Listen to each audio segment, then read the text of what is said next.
गजराज और मूषकराज की कहानी। पंचतंत्र की कहानी elephants and king of my story in Hindi. प्राचीन काल में एक नदी के किनारे एक सुंदर नगर बसा था। वह नगर उस राज्य का व्यापार का केंद्र था। नगर बहुत बड़ा था।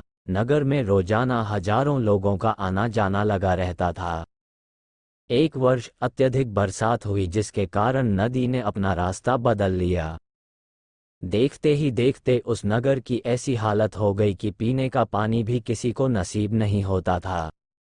धीरे धीरे महानगर खाली होने लगा। एक समय ऐसा आ गया कि उस नगर में एक भी मनुष्य नहीं था। कुछ समय पश्चात वह नगर खंडहर बन गया और खंडहर में बहुत सारे चूहे रहने लगे। खंडहर के पास ही एक जल स्रोत फूट गया था। देखते ही देखते चूहों की संख्या बढ़ती गई। चारों ओर चूहे ही चूहे हो गए। उन चूहों का राजा एक मूषक राज नाम का चूहा था।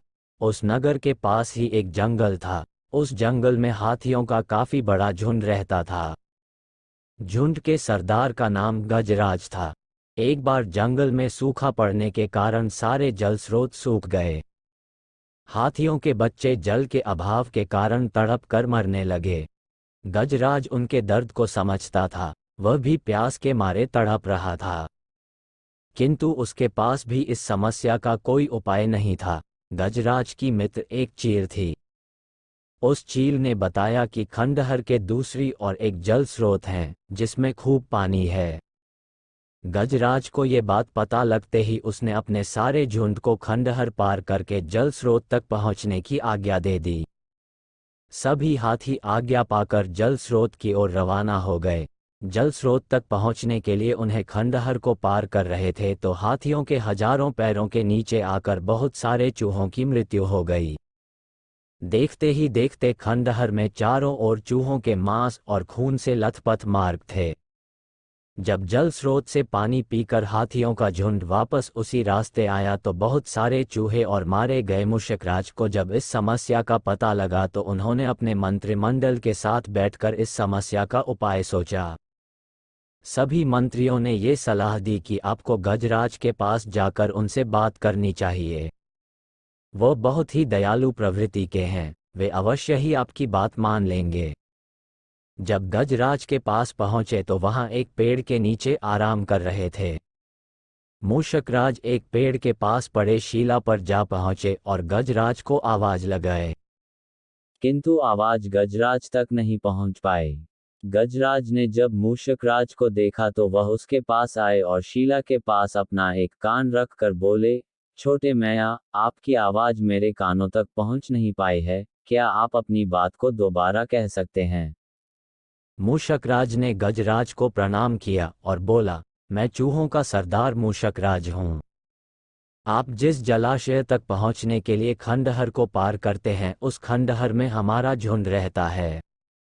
जब आप खंडहर को पार करते हैं तो आपके पैरों तले हमारे झुंड के हजारों चूहे मारे जा चुके हैं।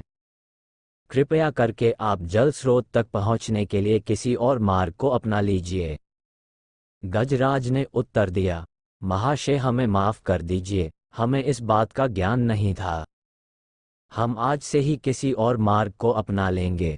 मूषकराज ने गजराज से कहा, यदि कभी भी आपको हमारी जरूरत पड़े तो हमें याद कर लेना, हम आपकी मदद करने के लिए तत्पर रहेंगे।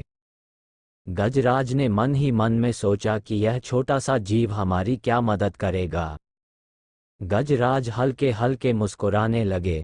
कुछ दिनों के पश्चात पास ही के राज्य के राजा ने अपनी सेना को और सशक्त बनाने के लिए सेना में हाथियों को भर्ती करने के लिए कहा। उस राज्य के सैनिक उस जंगल में आए और हाथियों को पकड़ने के लिए जाल बिछा दिए। उन जालों के कारण बहुत से हाथी पकड़े गए। गजराज भी इस समस्या के बारे में सोचते हुए धीरे धीरे जंगल में टहल रहे थे। तभी उनका एक पैर एक जाल में फंस गया। वह जाल से निकलने के लिए खूब प्रयास किए किंतु वह जाल से नहीं निकल पाए। तो उन्होंने मदद बुलाने के लिए चिंघाड़ना शुरू कर दिया।